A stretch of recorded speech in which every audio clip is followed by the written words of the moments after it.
तालेंतांची वपार म्हणून नावाडलेली सुवार्ता जेजूच्या हेर वापारींपर्यंत विस्तार आणि आटापूंक सलीसी वय कष्टांची वय. मातेवाच्या 25व्या अध्यायांत जेजून पटापट 2 वपारी सर्गीचे राज अशें म्हणयेत म्हणून सुरवात केल्यो. पयली 10 देडयांची वपार आणि दुसरी आईची तालेंतांची वपार. 10 देडयांचे वपारींत देडयो होरेताच्या येण्याक राखून आसात, तर तालेंतांचे वपारींत चाकर दणयाच्या येण्याक राखून आसात. अशें दोन्ही वपारी सोम्याच्या येण्याक निरंतर तयार आसचे विशींच आसात. तालेंतांचे वपारींत हें तयार आसप विशेष महत्वाचें जाता. हांगासर तें तयार आसप उद्देशपूर्वक रितीन आनी बोव उमेदीन देवान दिल्ल्या हर एका अवकाशांचें मोल सोम्याक पाटी दिवच्यान दाटापला म्हणल्यांत आसा.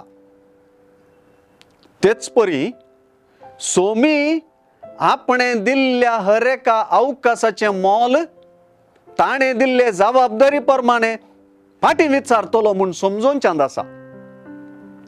हांगासर सोम्यान आपल्या विश्वासी शिसांक दिवचो प्रतिफळ एका निस्तेज आनंदांत वा परम सुखांत आटापून ना, बगार शेवटींच्या काळार व्हड अधिकाराची जबाबदारी दिवच्यांत आटापून आसा म्हणलें आमी समजता. जेजूचे तालेंतांचे वपारींत 2 महत्वाच्यो गजाली मिसळ्ळ्यात. पयली गजाल, धनी आपल्या चाकरांचेर विश्वासता. कित्याक तो आपल्या नौकरांक आपयता आनी आपल्या दुडू बदकाची तांकां जबाबदारी दिता. ही एक संपूर्ण पातयेनी, कितेंच पाटी फुडें करिनासलेली पातयेनी. दुसरी गजाल, धनी नौकरांची सामर्थ्य जाणा. तो हर एकल्याक आपापले सामर्थ्य प्रमाणे जबाबदारी वांटून दिता. सगळे वपारीची 24 हांगासर आसा. जितले पातयेनेन जबाबदारी दिल्ल्या धन्याक ताची पातयेनी खरी जातली. हाचे नौकार आपले सामर्थ्य प्रमाणे जबाबदारी पाळतले.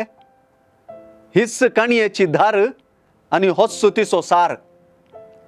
पयल्या दोगांनी पातयेनी उरयली, जबाबदारी पाळली आनी जबाबदारी दोडत्यान जोडून घेतली. म्हणजे सामर्थ्य आनी पातयेनी धन्यतावन धोडती करून घेतली.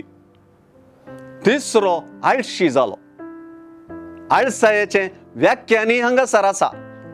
आळसाय म्हळ्यार सामर्थ्य तेकीत वावरी नासतना रावचे आनी जबाबदारी दिल्ल्या धन्याची पातयेनी होगडावन घेवची.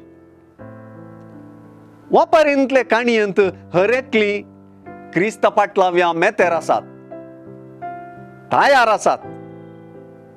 पातयेने बरीत जावन आपापले सामर्थ्य सोवें शेवट पर्यंत.